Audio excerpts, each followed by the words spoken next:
हाँ जी प्यार प्यार बच्चों साਰਿਆਂ ਨੂੰ ਮੇਰੇ ਵੱਲੋਂ ਪਿਆਰ ਭਰੀ ਸਤਿ ਸ੍ਰੀ ਅਕਾਲ ਤੇ ਸਾਰਿਆਂ ਦਾ ਮੇਰੀ ਕਲਾਸ ਦੇ ਵਿੱਚ ਬਹੁਤ-ਬਹੁਤ ਸਵਾਗਤ ਹੈ। ਹੁਣ ਮੈਂ ਕਰਨਾ ਹੈ 10th ਕਲਾਸ ਦੀ ਐਕਸਰਸਾਈਜ਼ 1.3 ਦਾ ਕੁਐਸਚਨ ਨੰਬਰ 1 ਸਿੱਧ ਕਰੋ ਕਿ √5 ਇੱਕ ਅਪਰਿਮੇय ਸੰਖਿਆ ਹੈ। Prove that √5 is irrational. ਠੀਕ ਹੈ, ਇਹਦੇ ਵਿੱਚ ਅਸੀਂ ਇਹ ਪ੍ਰੂਵ ਕਰਨਾ ਆ √5 ਪਰ ਅਪਰਿਮੇय ਸੰਖਿਆ ਦਾ ਉਲਟ ਕੀ ਹੈਗਾ ਸਾਡੇ ਕੋਲ परिमेय संख्या। पहला परिमेय आंदियां फिर अपरिमेय आंदियां, मतलब रैशनल तो इरैशनल। ठीक है, हुण उन्हें कहा कि इनू प्रूव करना कि इरैशनल है। असी सपोज करके चलांगे, मन के चलांगे तो उल्ट कि ये संख्या जिहड़ी एक रैशनल नंबर आ। तो जिहड़ा रैशनल नंबर है उहदे बारे थोड़ी जी जानकारी रिकॉल कर लईए। असीं पुरानी क्लास की कीता कि जिहड़ा रैशनल नंबर है वो हुंदा जिहनूं असीं P/Q ਦੀ ਫਾਰਮ 'ਚ ਲਿਖ ਸਕਦੇ ਹਾਂ, ਮਤਲਬ ਬਟੇ ਦੇ ਰੂਪ ਵਿੱਚ ਅਸੀਂ ਲਿਖ ਸਕਦੇ ਹਾਂ। ਪਿਛਲੀਆਂ ਕਲਾਸਾਂ 'ਚ ਇਹੀ ਕੀਤਾ ਅਸੀਂ। ਪਰ ਇਹਦੀਆਂ ਪ੍ਰੋਪਰਟੀਜ਼ ਹੈਗੀਆਂ P/Q ਦੇ ਫਾਰਮ 'ਚ ਅਸੀਂ ਲਿਖ ਸਕਦੇ ਹਾਂ, ਬਟ Q ਜਿਹੜਾ ਉਹ ਨੋਟ ਇਕੁਅਲ ਟੂ 0 ਹੁੰਦਾ ਹੈ ਨਾ। ਜਿਹੜਾ ਡਿਨੋਮੀਨੇਟਰ ਹੈ ਉਹ 0 ਨਹੀਂ ਹੋਏਗਾ। ਨੰਬਰ 1 'ਤੇ ਇਹ ਪ੍ਰੋਪਰਟੀ ਹੋ ਗਈ। ਨੰਬਰ 2 'ਤੇ ਹੁੰਦੀ ਹੈ ਕਿ P&Q ਆਰ ਇੰਟੀਜ਼ਰਸ।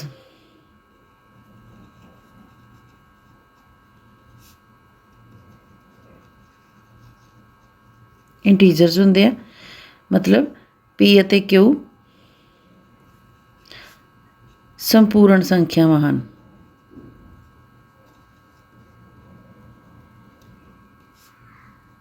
ਠੀਕ ਹੈ,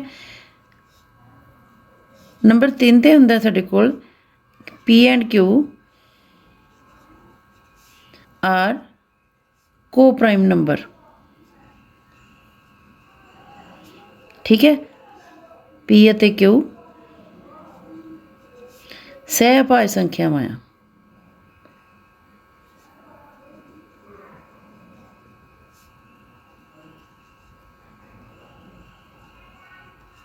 ठीक है, ये 3 प्रॉपर्टीज़ होंदियां ਇਹਦੀਆਂ। ਜਿਹੜਾ रैशनल नंबर ਆ, ਅਸੀਂ ਹੁਣ ਇਸ ਨੰਬਰ ਨੂੰ ਇਹ ਇਰੈਸ਼ਨਲ ਅਸੀਂ ਪ੍ਰੂਵ ਕਰਨਾ, ਪਰ ਅਸੀਂ ਇਹਨੂੰ ਮੰਨ ਕੇ ਚੱਲਣਾ।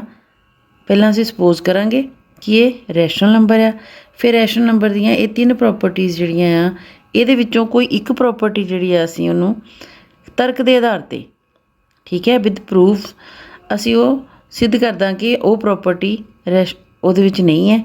तो फिर असी कहांगे कि रैशनल नंबर नहीं है। असी जो सपोज किया सी वो गलत सी। ठीक है ना। चलो फिर शुरू करते हैं क्वेश्चन। मान लो √5 एक परिमेय संख्या है।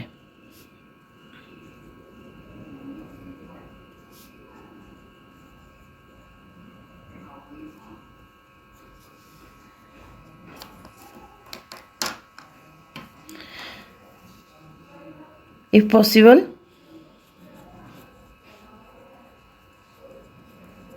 suppose that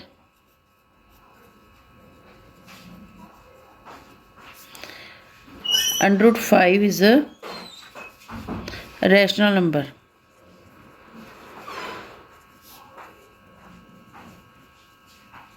ठीक है,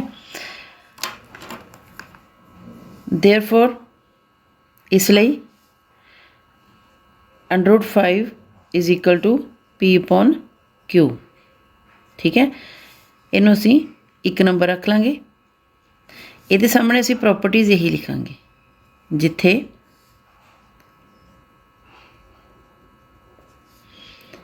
P ਅਤੇ Q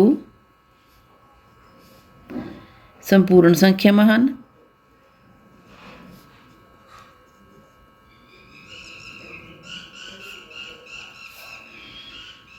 दूजे नंबर ते P ਅਤੇ Q ਸਹਿਭਾਜ ਸੰਖਿਆਵਾਂ ਹਨ।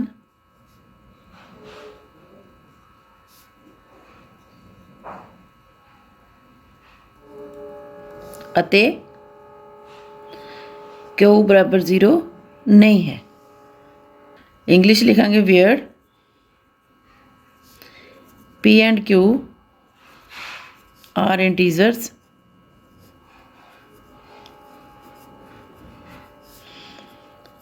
P&Q are coprime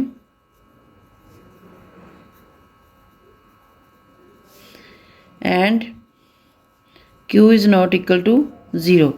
इन्हां नूं समझो। हुण असीं कि पहली गल तो इंटीजर है संपूर्ण संख्यावां, दूजी गल है सहभाज आ जिन्होंने असीं कोप्राइम कहने आ। सहभाज संख्यावां हुंदियां जिन्हां दा कॉमन फैक्टर एक तो वड्डा होर कोई नहीं हुंदा, सिर्फ एक हुंदा जिहड़ा इन्हां दा कॉमन फैक्टर हुंदा, होर कोई इन्हां दा साझा फैक्टर साझा गुणनखंड नहीं हुंदा, जिन्हां नूं असीं सहभाज कहने आ जां कोप्राइम। इन्हां दा साझा गुणनखंड वड्डे तो वड्डा इक्को ही हुंदा, एक तो वड्डा होर कोई साझा गुणनखंड इन्हां दा नहीं हुंदा। ठीक है, पहली ये होगी इहदी शर्त, दूजी सहभाज, तीजी है क्यू जिहड़ा 0 के बराबर नहीं है। क्यू 0 के बराबर क्यों नहीं हुंदा? क्योंकि पी बटा क्यू है बटे वाली रकम है। बटे वाली रकम जिहड़ी है ਇਹਦਾ मतलब है जिहड़ी बटे 'ਚ रकम है, जिहड़ी डिनोमीनेटर ਦੇ ਵਿੱਚ है, जिहड़ी हर ਦੇ ਵਿੱਚ रकम है, ਉਹ ਜਿਹੜੀ ਭਾਗ ਕਰਦੀ ਹੈ।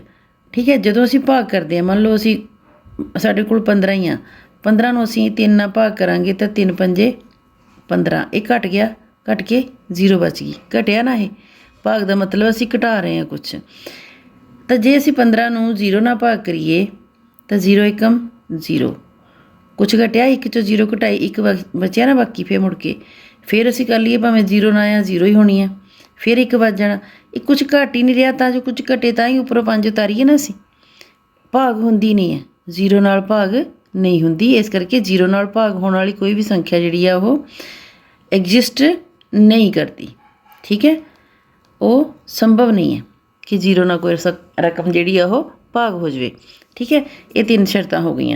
हुण असी जदों इहनूं इस रूप 'ਚ लिख लिया, हुण इहदा असी तिरछी गुणा करनी है, जिन्होंने असी क्रॉस मल्टीप्लीकेशन कहने आ। √5 है, ये डिनोमीनेटर 'ਚ 1 है, 0 नहीं होएगा, सो पी नूं 1 नाल गुणा होएगी तो पी आ जाएगा बराबर √5 की गुणा हो जानी क्यू दे नाल, √5 क्यू। ठीक है, हुण असी दोनों पासे स्क्वेयर कर देंगे, दोवें पासे वर्ग करन ते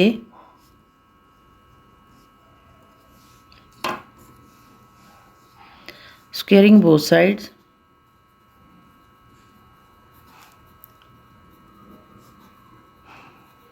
बोथ साइड मीनस कि ये इक्वल टू है, ये राइट हैंड साइड में भी असीं स्क्वेयर करना तो लैफ्ट हैंड साइड में भी स्क्वेयर करना है। ठीक है, ये बन जाएगा पी स्क्वेयर बराबर √5 क्यू सारे का स्क्वेयर। हुण √5 का जिहड़ा स्क्वेयर है ये 5 बन जाता है। This implies p square is equal to 5 × q square. इनू असी नंबर 2 रख लेने। ठीक है, हुण ये जिहड़ा 2 नंबर है इतों असी की देखते हैं कि 5 जिहड़ा है क्यू स्क्वेयर का गुणनखंड है, पी इहदे बराबर है, पी स्क्वेयर जिहड़ी है इहदे बराबर है, तो फिर जे 5 इहदा गुणनखंड है तो इहदा भी वो गुणनखंड होवेगा। हुण असी ये लिखना, तो इत्थे एक थ्योरम का जिक्र करना, थ्योरम हैगी है 1.3।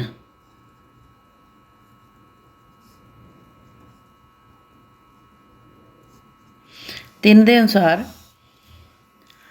जेकर ए कोई अभाज्य संख्या है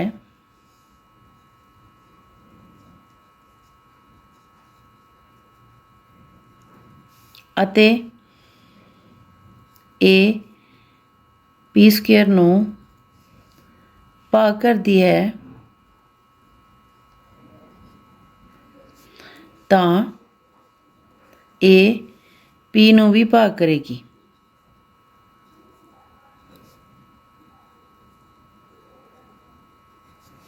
ठीक है, इनू इंग्लिश लिख लेने हैं। From theorem 1.3 let a be a prime number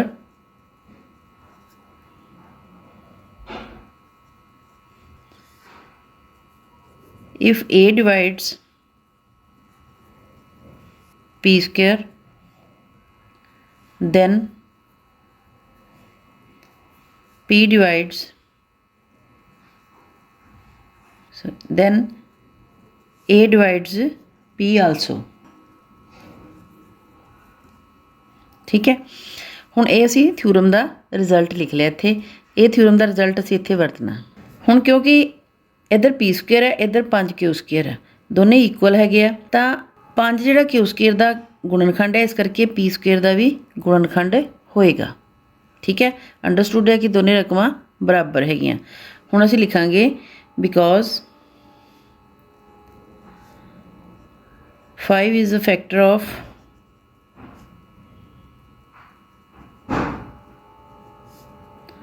q square, therefore 5 is also a factor of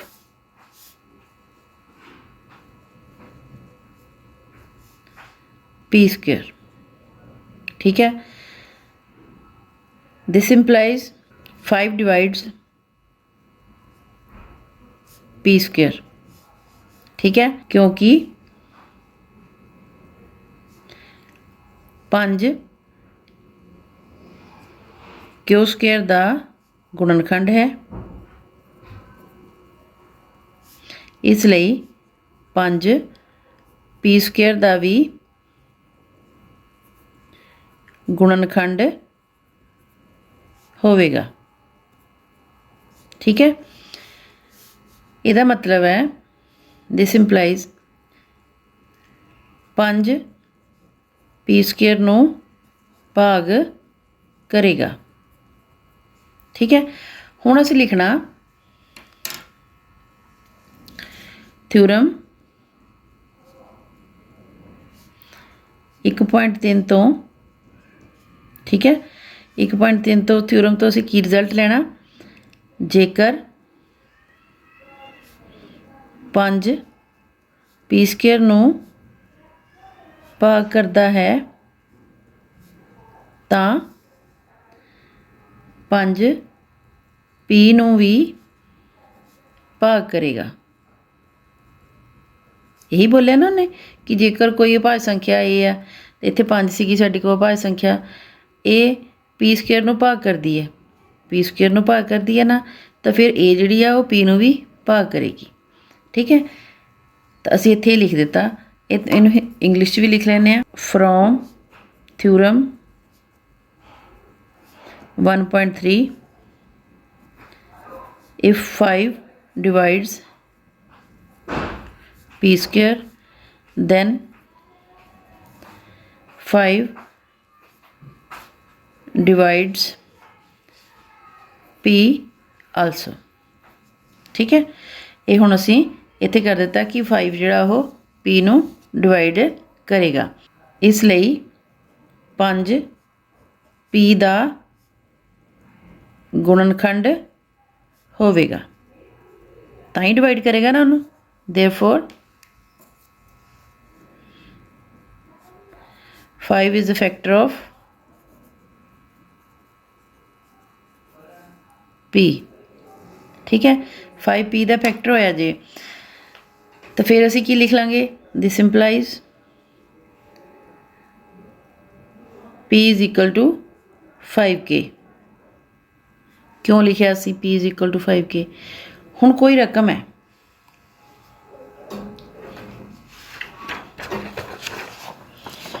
ये देखो कि असी लिखिया p is equal to 5k, क्योंकि 5 जिहड़ा p का गुणनखंड है।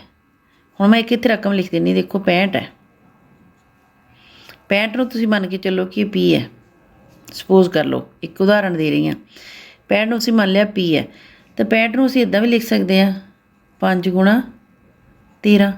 ये एक नवां इंटीजर आ गया साडे कोल, फैक्टर 5 हैगा आ, वो ये सानूं पता है कि 5 फैक्टर हैगा इहदा, p दा फैक्टर 5 जिहड़ा हैगा, असीं उहनूं 5 च तोड़िया, नाल जिहड़ी नवीं टर्म आ गई इहनूं असीं k दा नाम दे दित्ता। ठीक है, जिहड़ा नवां इंटीजर आया उहनूं k दा नाम दे दित्ता। ये सिर्फ एक एग्जाम्पल दे के दस्सिया मैं, 65 नहीं हैगा उत्थे साडे कोल, कुछ भी पता नहीं सानूं किन्ना आ, पर असीं ये दस सकते हैं कि p जिहड़ा फिर किहदे बराबर हो जाएगा, 5k। ठीक है ना, ये p हो गया, ये 5, ये k। 13 नहीं होएगा, कुछ भी रकम हो सकती है, गुणा हो गई ना दो दी, 5 ते 13, 5 गुणा k हो गया, k कोई भी नंबर हो सकता है। ठीक है ना, इस करके असीं इत्थे p बराबर 5k ले लिया। हुण की करांगे, ये जिहड़ी p की कीमत आ गई आ, इहनूं 2 नंबर च भरांगे इत्थे। ठीक है, p की कीमत 2 विच भरन ते ठीक है।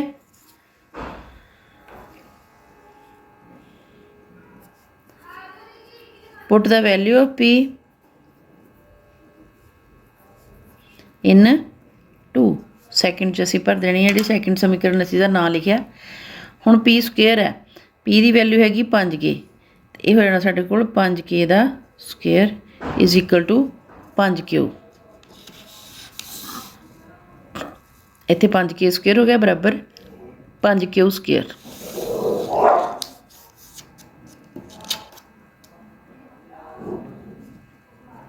ठीक है, हुण इहदा स्क्वेयर करांगे, ये की आ जाएगा 5 5 25, 5 5 25, K square is equal to 5Q square.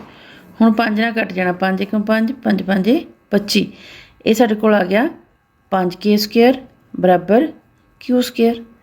हुण ओही सेम सिचुएशन आ गई साडे कोल, सेम सिचुएशन है जिहड़ी इत्थे सीगी, पी स्क्वेयर बराबर 5Q स्क्वेयर हो गया, इत्थे Q स्क्वेयर बराबर 5K स्क्वेयर हो गया। ठीक है, हुण असीं ओही मुड़ के लिखांगे क्योंकि 5K स्क्वेयर दा गुणनखंड है, इसलिए 5Q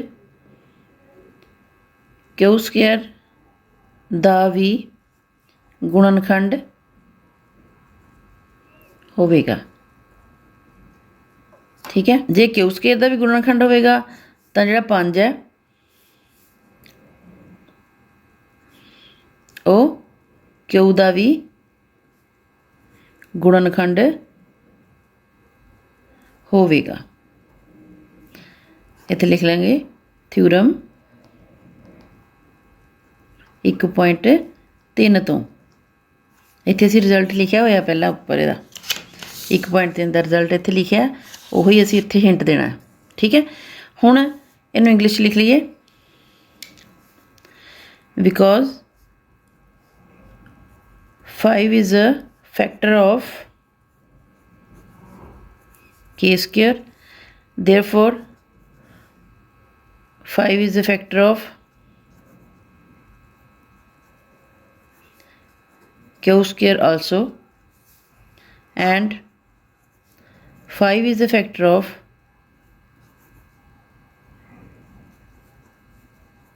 Q2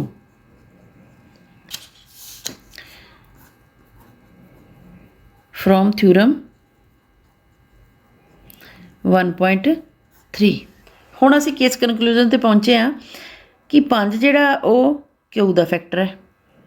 ਠੀਕ ਹੈ, ਇਸ ਤੋਂ ਪਹਿਲਾਂ ਅਸੀਂ ਕੀ ਕਿਹਾ ਸੀ ਕਿ 5 ਜਿਹੜਾ ਉਹ P ਦਾ ਵੀ ਫੈਕਟਰ ਹੈ, 5 P ਦਾ ਗੁਣਨਖੰਡ ਹੈ ਨਾ, ਤੇ ਇੱਥੇ ਅਸੀਂ ਕੀ ਕਿਹਾ ਕਿ 5 ਜਿਹੜਾ ਉਹ Q ਦਾ ਵੀ ਗੁਣਨਖੰਡ ਹੈ। ਠੀਕ ਹੈ, 5 Q ਦਾ ਵੀ ਗੁਣਨਖੰਡ ਹੈ। ਹੁਣ ਦੋਨਾਂ ਦਾ ਹੀ ਸਾਂਝਾ ਗੁਣਨਖੰਡ ਹੋ ਗਿਆ, ਫਿਰ 5 ਦੋਵਾਂ ਦਾ ਸਾਂਝਾ ਗੁਣਨਖੰਡ ਹੋ ਗਿਆ। ਹੁਣ ਅਸੀਂ ਇੱਥੇ ਕੀ ਲਿਖਾਂਗੇ, ਅਸੀਂ ਦੇਖਦੇ ਹਾਂ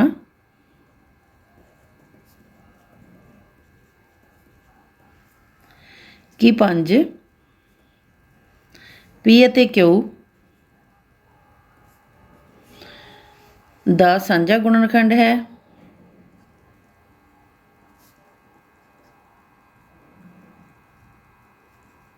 ਜੋ ਕਿ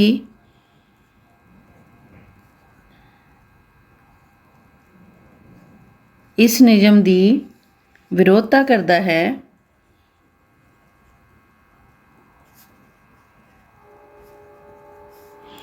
कि P ਅਤੇ Q ਦਾ ਇੱਕ ਤੋਂ ਵੱਡਾ ਹੋਰ ਕੋਈ ਸਾਂਝਾ ਗੁਣਨਖੰਡ ਨਹੀਂ ਹੁੰਦਾ।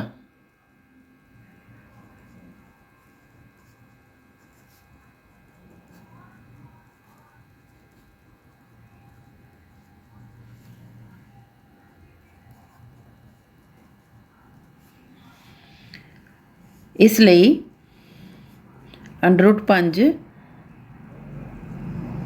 परिमेय संख्या नहीं है,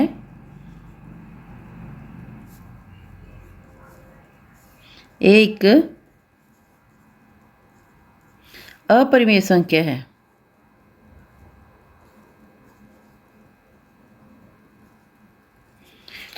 ਹੁਣ ਅਸੀਂ ਇੱਥੋਂ ਲਵਾਂਗੇ ਅੱਗੇ ਇੰਗਲਿਸ਼ ਦਾ ਇੱਥੇ ਲਿਖਿਆ ਸੀ, ਇਹ ਤੋਂ ਅੱਗੇ ਸਾਡਾ ਆਏਗਾ ਵੀ notice that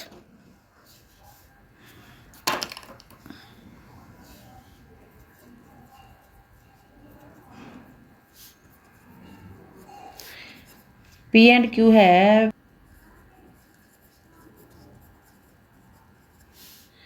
5 as common factor,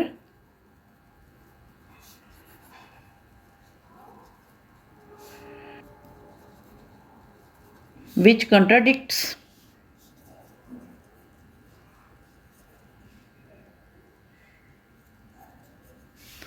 the result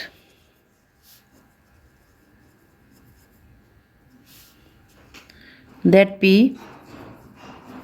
and Q have no common factor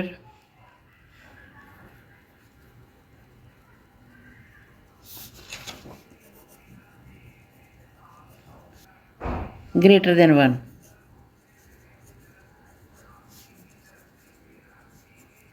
So therefore English च पहला लिख लीए, our supposition is wrong.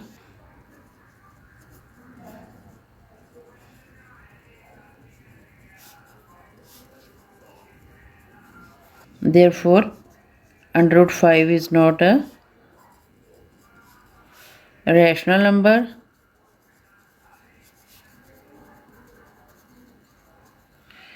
It is irrational number.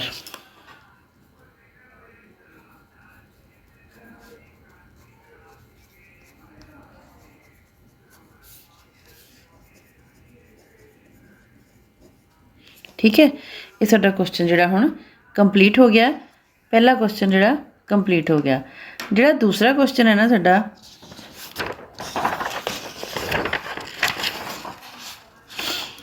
दूसरा क्वेश्चन साडा हैगा प्रूव दैट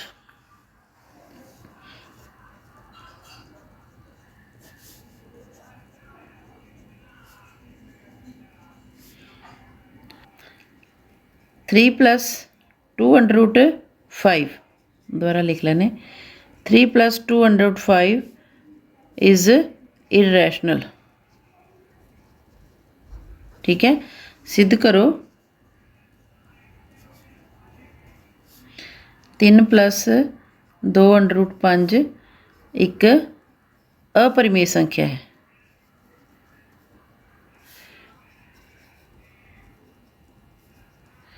ਹੁਣ ਇਸ ਸਵਾਲ ਦੇ ਵਿੱਚ ਸਭ ਤੋਂ ਪਹਿਲਾਂ ਅਸੀਂ ਅੰਡਰ ਰੂਟ 5 ਨੂੰ ਦੱਸਣਾ ਕਿ ਜਿਹੜਾ ਅੰਡਰ ਰੂਟ 5 ਹੈ ਨਾ, ਇਹ ਅਪਰਿਮੇय ਸੰਖਿਆ। ਇਹਦੇ ਵਾਸਤੇ ਸਾਨੂੰ ਅਸੀਂ ਜਿਹੜਾ ਪਹਿਲਾਂ ਇਹ ਕੁਐਸਚਨ ਕੀਤਾ ਨਾ, ਪਹਿਲਾਂ ਇਹ ਸਾਰੇ ਦਾ ਸਾਰਾ ਕਰਨਾ ਪਏਗਾ ਪਹਿਲਾਂ। ਇਸ ਕਰਕੇ ਮੈਂ ਨਾਲ ਲੱਗਦਾ ਦੂਸਰਾ ਕੁਐਸਚਨ ਕਰਨ ਲੱਗੀ ਹਾਂ। ਪਹਿਲਾਂ ਅਸੀਂ ਜਿਹੜਾ 1 ਨੰਬਰ ਕੁਐਸਚਨ ਸਾਰਾ ਹੀ ਕੀਤਾ ਉਹ ਪੂਰਾ ਕਰਨਾ ਪਏਗਾ ਅੰਡਰ ਰੂਟ 5 ਨੂੰ ਅਪਰਿਮੇय ਦੱਸਣ ਲਈ। ਜਦੋਂ ਅਸੀਂ ਇਹਨੂੰ ਅਪਰਿਮੇय ਦੱਸ ਲਾਂਗੇ ਫਿਰ ਅਸੀਂ ਇਸ ਸਵਾਲ ਨੂੰ ਅੱਗੇ ਕਰਾਂਗੇ। ਅਸੀਂ ਲਿਖਾਂਗੇ ਜੇਕਰ ਸੰਭਵ ਹੈ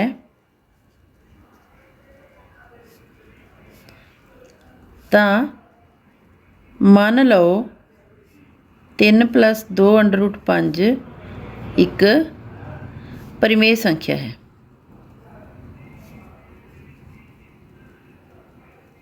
ठीक है, if possible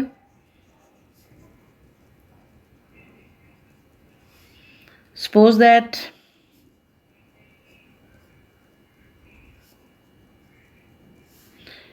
3 + 2 under root 5 is a rational number।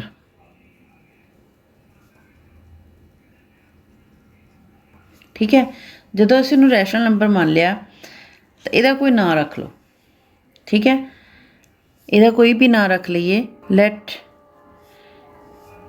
ਜਾਂ ਮੰਨ ਲਓ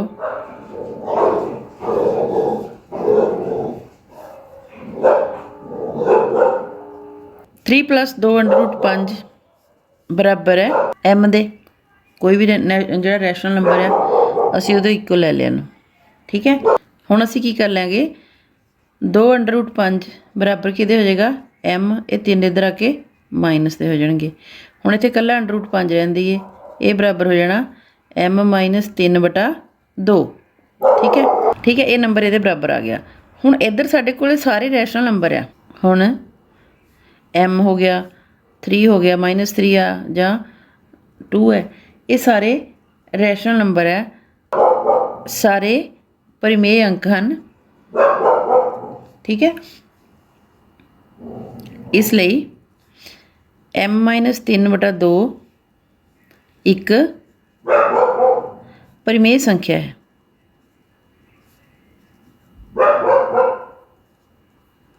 ठीक है, इंग्लिश भी लिख लिया इनू। Now m-3 and 2 are all rational number.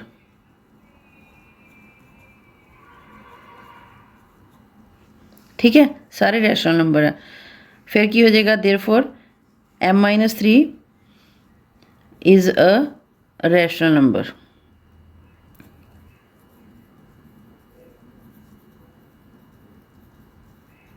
ठीक है, ये रैशनल नंबर हो गया। जे ये रैशनल नंबर है तो ये इक्वल टू 5 √5 दे, therefore √5 is a rational number.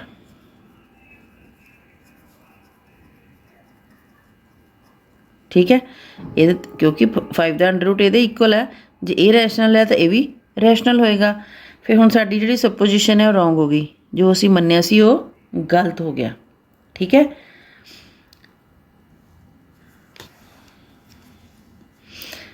इसलिए √5 एक परिमेय संख्या है।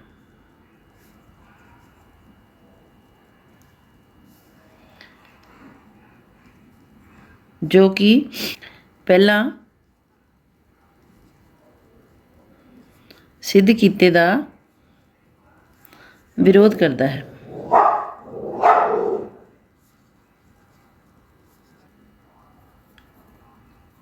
Which contradicts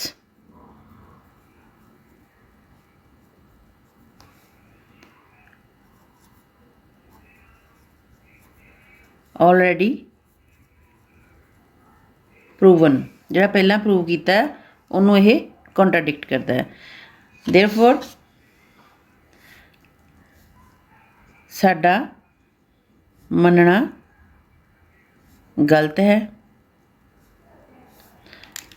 Our supposition is wrong।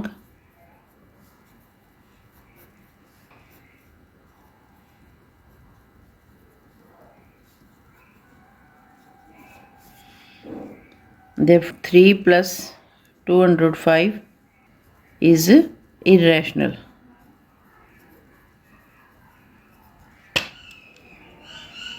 इसलिए 3 plus 2/5 एक अपरिमेय संख्या है।